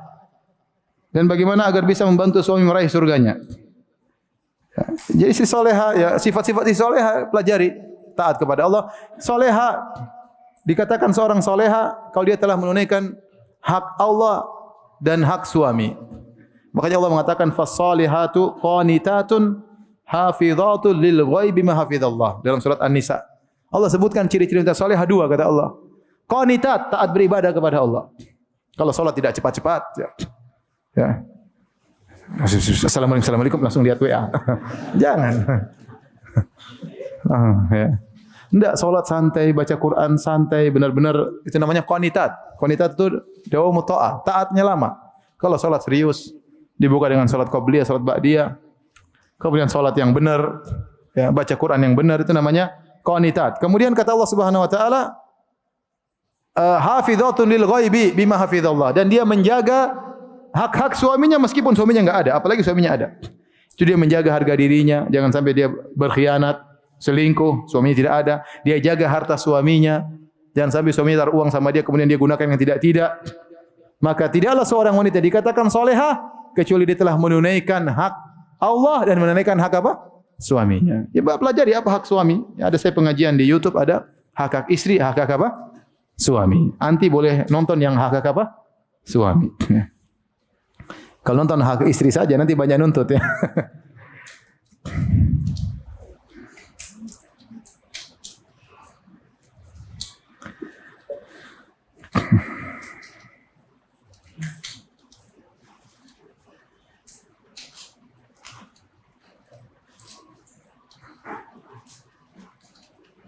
Aduh, pertanyaan kadang panjang banget ya.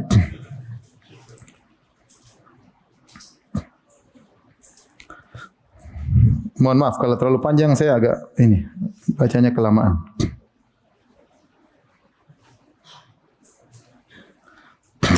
Ustaz, bolehkah kita minta ampun kepada Allah dari dosa pertama sampai dosa terakhir yang belum dilakukan? Ya. Kita bisa mohon ampun kepada Allah dari dosa yang telah kita lakukan, ya. Dosa yang belum kita lakukan, ya, tidak dikatakan kita minta ampun karena belum kita lakukan dosa tersebut. Ya. Jadi kita minta ampun kepada dosa-dosa yang telah kita lakukan. Kita bilang, ya Allah, ampunilah aku seluruh dosa yang aku lakukan, yang kecil maupun yang besar, yang aku ingat maupun yang aku lupakan. Boleh seperti itu.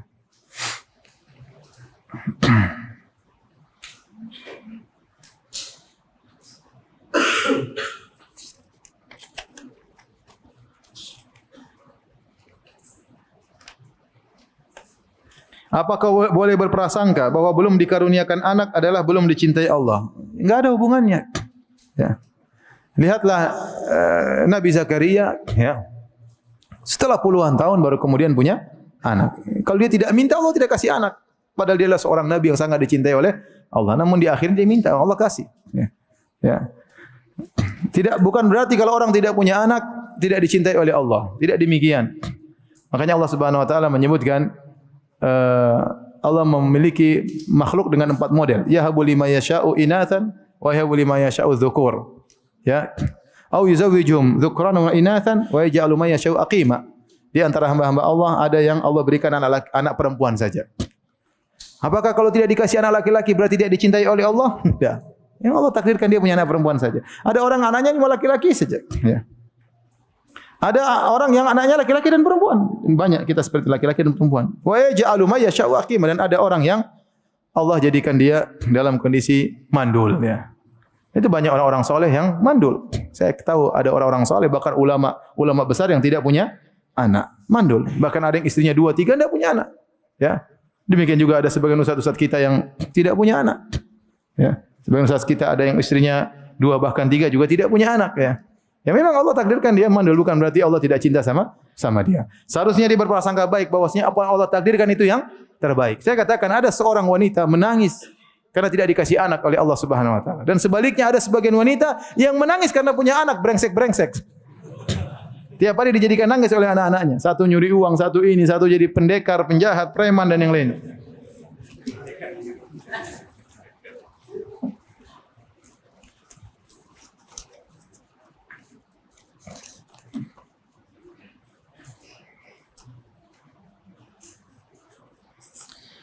Ustaz, saya sudah menikah dan diberikan cobaan oleh Allah yaitu keguguran. Apakah ini bentuk cinta kepada Allah kepada saya? Kita husnudzon bahwasanya apa yang Allah takdirkan yang terbaik ya. Kalau Anda tatkala dikasih keguguran, Anda bersabar berarti Anda dicintai oleh Allah Subhanahu wa taala. Tapi kalau Anda dikasih cobaan, Anda ngamuk-ngamuk, protes dengan takdir Allah, berarti Anda tidak dicintai oleh Allah Subhanahu wa taala. Ya. Itu tanda bahwasanya ini benar-benar ujian yang mengangkat derajat atau ujian yang menghinakan seseorang. Bagaimana sikap dia terhadap ujian tersebut? Ya. Kata Allah, faman radhiya, kata Nabi SAW, faman radhiya falahu ridha. Kata Nabi, inna idhamal jaza' ma idhamil bala. Faman radhiya falahu ridha, wa man sakhita falahu sukhtu. Sungguhnya ganjaran pahala sesuai dengan besarnya ujian. Barang siapa terkali dikasih ujian, dia ridha, dia sabar, maka Allah akan ridha kepada dia. Barang siapa yang marah, maka bagi dia kemurkaan Allah Subhanahu wa taala.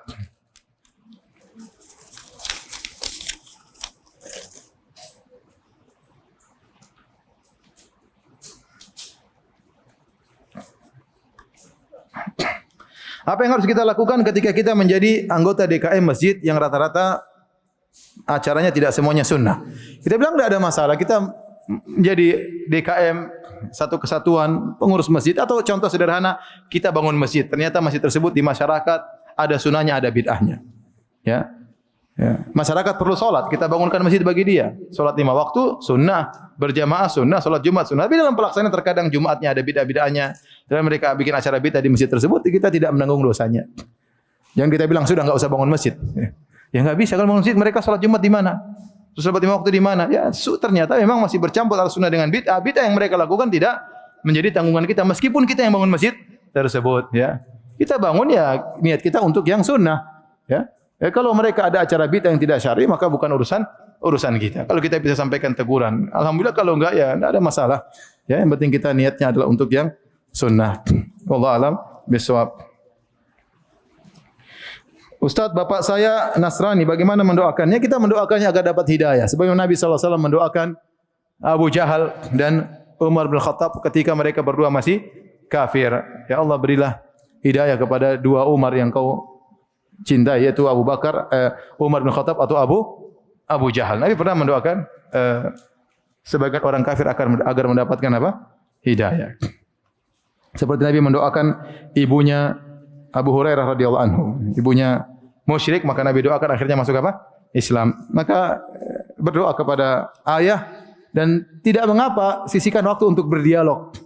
Sebenarnya untuk menjatuhkan atau berdebat dengan Nasrani sangat mudah. Karena mereka menyembah manusia ya. Kita jangan berdebat masalah lain, jangan berdebat masalah ekonomi dalam Islam, jangan berdebat masalah halal haram babi dan yang lainnya, masalah khamar jangan bahas. Bahas masalah ketuhanan. Masalah ketuhanan Nabi Isa, fokus di situ. Karena kalau itu sudah jatuh selesai. Kalau antum menang perdebatan dalam masalah babi haram atau tidak, antum taruhlah antum menang debat tidak merubah kondisi dia.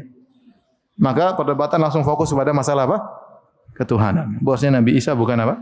Bukan Tuhan. Ya, banyak dalilnya. Antum bisa baca dalam dengar ceramah-ceramah. Nabi Isa seorang nabi, Nabi Isa makan, Nabi Isa minum, Nabi Isa tidur. Nabi Isa terkadang tidur dibangunkan susah sebagaimana dalam Injil ya. Kemudian Nabi Isa ketakutan, ya, masa Tuhan ketakutan? Nabi Isa dikejar-kejar, kemudian Nabi Isa lari, ya Tuhan dikejar-kejar, harusnya Tuhan yang mengejar. Misalnya Nabi Isa berdoa, masa Tuhan berdoa, terus Tuhan berdoa kepada siapa? Tuhan kok masih minta tolong? Nabi Isa salat kepada siapa? Sujud kepada siapa? Berarti dia hamba. Nabi Isa bawa Injil, ya, itu namanya itu rasul yang bawa kitab suci. Kalau dia Tuhan ngomong langsung, ngapain bawa apa? Kitab Injil. Ya, intinya banyak sekali debat masalah itu dengan pelan-pelan sambil berdoa kepada orang tua. Meskipun dia nolak, enggak apa-apa, sampaikan syubhat ya. Masuk kepalanya. Syubhat Islamiyah. Menurut mereka syubhat, menurut kita hak ya. Banyak orang tidak terima di depan kita, tapi pulang dia mikir. Enggak masalah. Sampaikan aja, sampaikan. Ketemu lagi, sampaikan. Nanti masuk lama-lama mungkin dia dapat hidayah kalau Allah berkehendak. Tapi demikian saja kajian kita. Ya, kurang lebihnya saya mohon maaf. Kita berkafaratul majelis. Subhanakallah bihamdik. Asyhadu an la ilaha illa anta astaghfiruka wa atubu ilaik. Assalamualaikum warahmatullahi wabarakatuh.